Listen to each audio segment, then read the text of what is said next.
আপনারা এখন যে ফুলটি দেখছেন এটি একটি সাদা লিলি ফুল। এই প্রজাতিটি কিন্তু বিদেশি ফুলের প্রজাতি।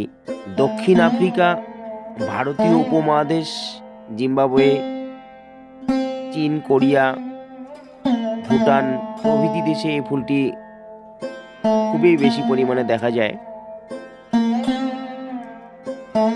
আমাদের পাশাপাশি দেশ বাংলাদেশ এবং আমাদের দেশে টবেও এই চারা গাছটি লাগানো হয়ে থাকে। এটি সাধারণত লিলি ফুল নামে পরিচিত অধিক। এই ফুলগুলো সাধারণত আড়ম্বরপূর্ণ হয় দেখতে। জলবায়ুর পরিবর্তনের কারণে এখন এই ফুলগুলি জুনের শুরুতে, কখনো কখনো জুলাই মাসেও ফুটতে দেখা যায়, আবার সেপ্টেম্বর মাসেও ফুটতে দেখা যায়। আমাদের দেশে সাধারণত গরমের দিনে এই ফুলটি ফোটে বেশি পরিমাণে। এই লিলি ফুলের অনেক নাম রয়েছে।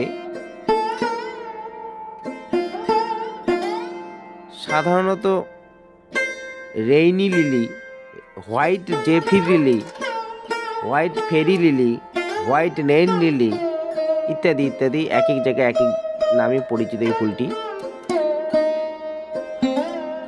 তবে সাদা ফুলের সঙ্গে কখনো কখনো গোলাপি আভা যুক্ত ফুল দেখা যায়। আংশিক ছায়ার মধ্যে এই ফুল প্রচুর পরিমাণে জন্মায়। তবে মাটি একটি ভেজা প্রয়োজন আছে এই ফুলটি হতে গেলে। ধবধবে সাদা ফুলই আমি এখানে তুলে ধরছি আপনাদের সামনে। আরও নতুন নতুন সুন্দর সুন্দর ফুল দেখতে হলে চ্যানেলটিকে সাবস্ক্রাইব করে রাখবেন। পরবর্তী ভিডিওতে আমি আপনাদের সামনে আরও সুন্দর সুন্দর ফুল নিয়ে হাজির হব। অবশ্যই আমাকে একটু উৎসাহিত করবেন এবং আমাকে এগিয়ে যেতে সহযোগিতা করবেন। ধন্যবাদ, নমস্কার।